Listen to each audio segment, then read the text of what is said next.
ठाकरेंची शिवसेना मनसे युतीच्या चर्चावर शरद पवार यांनी मोठं वक्तव्य केलंय. राज ठाकरेंच्या सभांना गर्दी होते, मात्र मतांमध्ये परिवर्तन होत नाही. मात्र उद्धव ठाकरेंना मतांमध्ये परिवर्तन करण्यात यश येतं. पुण्यात अनौपचारिक गप्पांमध्ये शरद पवार यांनी मोठं वक्तव्य केलंय. उद्धव ठाकरेंनी स्थानिक स्वराज्य संस्थांच्या निवडणुका महाविकास आघाडीसोबतच लढाव्यात, असं यावेळी शरद पवार यांनी म्हटलं.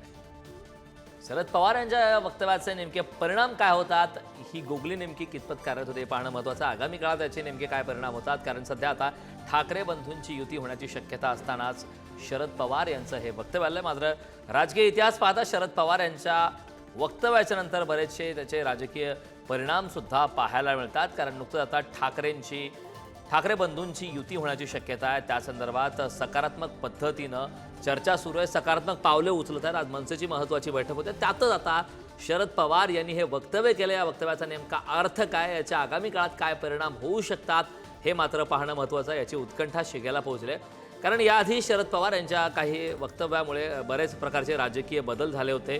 अगदी 2014च्या विधानसभा निवडणुकीच्या नंतर शरद पवार यांचा बाहेरून पाठिंबाच्या वक्तव्यानंतर भाजप आणि शिवसेनेतली दरी वाढली, असे सुद्धा बरेच राजकीय विश्लेषक मत मांडतात. आता पुन्हा एकदा ठाकरे बंधूंची युती होण्याच्या मार्गावर असताना, सकारात्मक पद्धतीनं पावले सुरू असताना, आता शरद पवार यांचा या वक्तव्याचे नेमके अर्थ काय, याचे नेमके परिणाम काय होतात, हे पाहणं महत्त्वाचं आहे.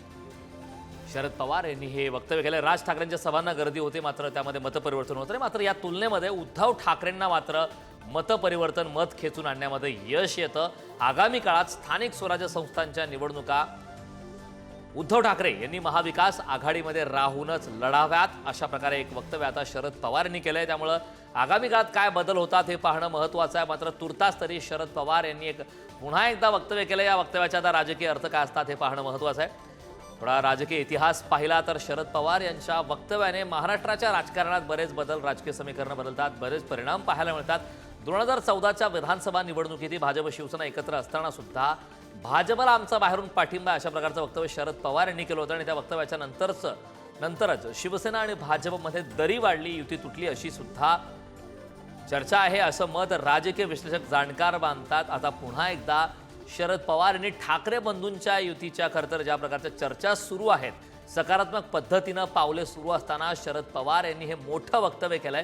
त्यामुळे आगामी काळात याचे नेमके काय परिणाम होतात हे पाहणं महत्त्वाचं आहे. मात्र आगामी काळात स्थानिक स्वराज्य संस्थांच्या निवडणुका या संदर्भात चर्चा करण्यासाठी आपल्यासोबत उद्धव बाळासाहेब ठाकरे पक्षाच्या नेत्या किशोरी पेडणेकर जोडले. ताई, पुढारी न्यूजमध्ये आपलं स्वागत आहे.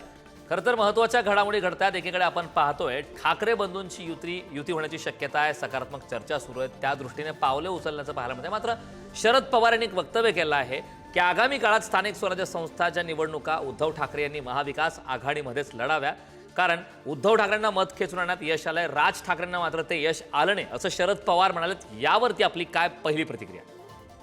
नाही, मवियातच लढावं हे आपले पितृतुल्य जे पवार साहेब आहेत यांनी सांगितलंय. आता असं होत नाही ना की राज ठाकरेंबरोबर जाऊ नये. मात्र ताई, त्यामध्ये त्यांनी आगामी काळात उद्धव ठाकरे यांनी स्थानिक स्वराज्य संस्थांच्या निवडणुका महाविकास आघाडीसोबतच लढाव्यात, असं सुद्धा म्हटलंय. हो, मग तेच सांगते, आघाडीत लढाव्यात याचा अर्थ असा होत नाही की राज ठाकरेंबरोबर जाऊ नये. बरं, आता त्या दोन भावांमध्ये काय ठरतंय ते तर आपल्यापर्यंत येऊ दे. एकदा ते आल्यानंतरच सगळी लाईन क्लिअर होईल ना, काय जी आहे ती. कारण शेवटी दोन पक्षांचे कार्यकर्ते, दोन पक्षांचे वेगवेगळे अजेंडे, त्या ह्याच्यावर त्या आतापर्यंत सगळे एकमेकांच्या ह्याच्यात लढले. विषय एकच, हिंदुत्व आणि मराठी. तर उद्या दुसरं कोणी म्हणालं उद्धवजींनी हे सोडलं आणि ते तुम्ही म्हणण्यावर नाही होत. कारण आम्ही कधी त्याच्या फराकात घेतलेली नाही. कारण अगदी उदाहरण देऊन सांगेन, काँग्रेसचे लोक चालतात, फक्त काँग्रेसचं नाव नाही चालत या युतीला, आणि मग आमच्या ते नरेटिव्ह पसरवण्याचा प्रयत्न करतात. त्यामुळे पवार साहेबांनी जे सांगितलंय त्याबद्दल ह्याच्यामध्ये एकच मला दिसतंय की राज साहेबांबरोबर जाऊ नये असा काही त्यांचा हे नाहीये. बरं, नाही ताई, राजसाहेबांसोबत जाऊ नये किंवा जावे याबाबत त्यांनी थेट जरी मत व्यक्त केलं नसलं तर महाविकास आघाडीमध्येच उद्धव ठाकरे असावेत, अशी त्यांनी इच्छा जाहीर व्यक्त केली. आगामी काळातल्या खरं तर महापालिका निवडणुका आहेत. बरेच जण जे म्हणतात की उद्धव साहेबांचा जमीन दोस्त झाला पक्ष, अगदी महाजन साहेबांनी म्हटलं, अहो जमीन दोस्त याचा अर्थ काय? जमिनीवरचे दोस्त आमच्या बरोबर आहेत. जमीन दोस्त कधी कुठला पक्ष होत नसतो.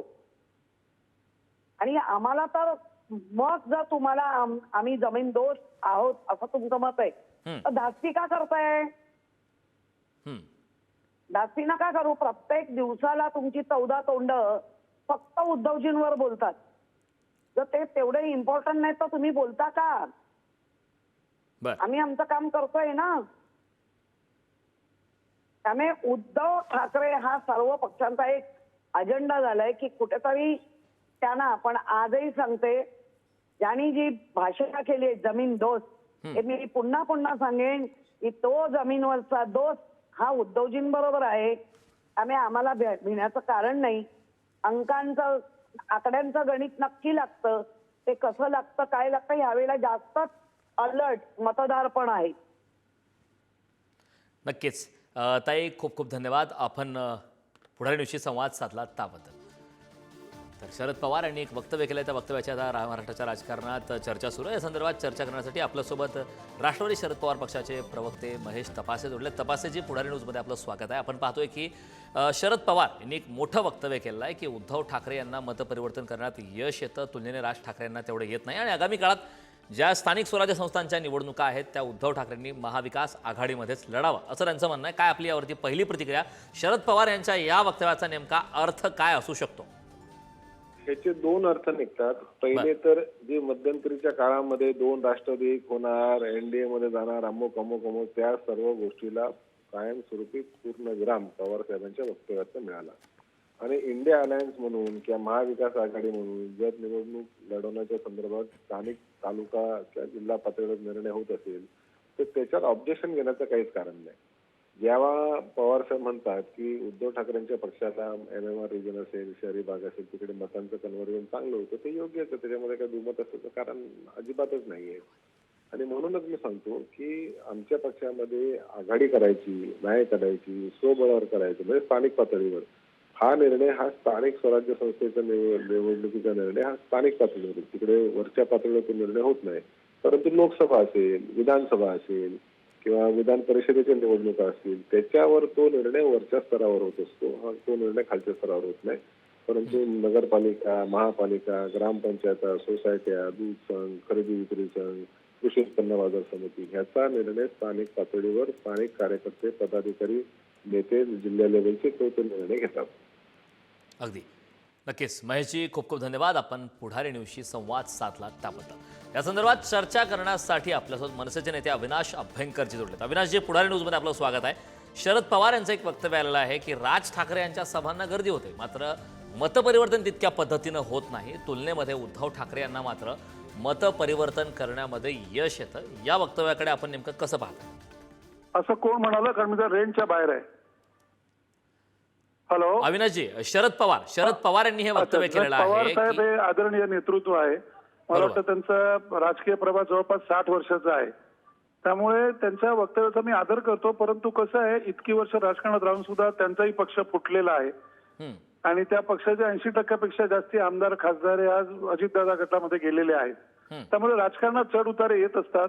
आमच्याही पक्षाने प्रचंड यश पाहिलेलं आहे. 13 आमदार आलेत, अनेक ग्रामपंचायत सदस्य, जिल्हा परिषद सदस्य, नाशिकला महापौर, विरोधी पक्षनेता, मुंबईमध्ये 25-30 नगरसेवक. परंतु सत्तेकरता कधी राजसाहेबांनी तडजोड केली नाही. म्हणून कदाचित कधी जयाची चव चाखायला लागते, कधी पराभवाची चव चाखायला लागते. परंतु सत्तेकरता किंवा विचारांकरता किंवा महाराष्ट्राकरता राजसाहेबांनी कधी महाराष्ट्राच्या माणसाची प्रतारणा केली नाही. फक्त सत्तेच्या खुर्चीचा कधी राजसाहेबांनी विचार केला नाही, हेच मी या माध्यमातून म्हणेन. आणि नक्कीच तुम्हाला दिसेल की राजसाहेबांनी जे विचार मांडलेले आहेत त्या विचारांवरती येणाऱ्या काळामध्ये मनसेला उत्तम असं यश मिळालेलं असेल संपूर्ण महाराष्ट्रामध्ये. अगदी अविनाशजी, खरं तर महत्त्वाचा मुद्दा हा देखील आहे की याआधी सुद्धा शरद पवार यांच्या एखाद्या वक्तव्यात, त्याला गुगली म्हणली जाते थोडक्यात, की त्याचे बरेच परिणाम पाहायला मिळातात. आता ठाकरे बंधूंची युती होण्याची शक्यता आहे, सकारात्मक पावले उचलत आहेत, त्या दृष्टीनं चर्चा सुरू असताना आता आगामी काळात स्थानिक स्वराज्य संस्थांच्या निवडणुका उद्धव ठाकरेंनी महाविकास आघाडीतच लढावं असं शरद पवार यांनी म्हटलं. याचे काही परिणाम भविष्यात दिसतील का या वक्तव्यात? पहिली गोष्ट म्हणजे अशी आहे की ही जी काही चर्चा दिसते तुम्हाला, ही आम्हाला माध्यमातूनच दिसते. जे काही व्हायचं असेल, जे काही घडायचं असेल ते आमच्या पक्षाच्या माध्यमातून फक्त सन्मान्य राजसाहेब ठाकरेच ठरवतील की भविष्यात काय करायचं. आणि तो जो निर्णय घेतील राजसाहेब त्याचा आम्ही सर्व महाराष्ट्र सैनिक अत्यंत कशोशीने आणि अत्यंत 100% त्याच्यावर आम्ही काम करू आणि नक्की मनसेला उत्तम असं यश प्राप्त करून देण्याचा प्रयत्न करू. बाकी महाविकास आघाडीत काय होतं, कोण त्यांच्याबरोबर राहील का, कोण नाही राहील का, हा विषय गौण आहे. आम्ही आता आमचा पक्ष कसा मोठा होईल, आमचे नगरसेवक कसे जिंकतील, आम्हाला ग्रामपंचायती कशा मिळतील, आमचे जिल्हा परिषद कसे जिंकतील, त्याच्यावर राजसाहेब ठाकरे मार्गदर्शन करत आहेत. आता राहिला भविष्याचा विचार, तर तो फक्त सन्मान्य राजसाहेब ठाकरे जे सांगतील ते जो आदेश देतील तो आम्ही शिरसावंदे मानू. नक्कीच. अविनाशजी, खूप खूप धन्यवाद. आपण पुढारी न्यूजशी संवाद साधला त्याबद्दल.